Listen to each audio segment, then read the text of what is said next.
ఒక్కసారి ఉరిమి చూసిన ఓకేని ఉరి వేసిన కాదనని తొడిమి చిరిమి చెబుతానే సారీ హైరే హైరే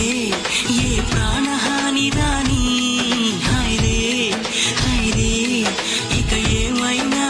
కాని నేను నిమరక నా పుట్టుక పూర్తవదు కదా అలివేణి